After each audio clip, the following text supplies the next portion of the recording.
కళ్ళలోకి కన్నీరు రాగానే మాట కొంచెం తడబడుతుండగానే ఏమైంది మామా అంటూ అడిగే గొంతు విరా.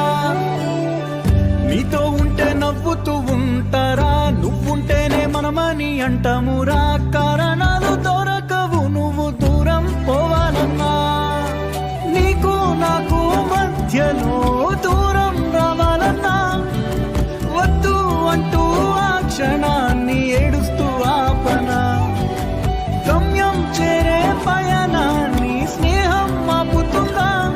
నీ మంచే కోరి పొమ్మనేంత ప్రేమే మాకు లేదా. అల్లుకున్న తీగతో కలుసుకున్న కులం, స్నేహమన్న మాటలో ముచ్చటైన ముకురం. అందమైన జీవితం పంచుకున్న దోస్తులం.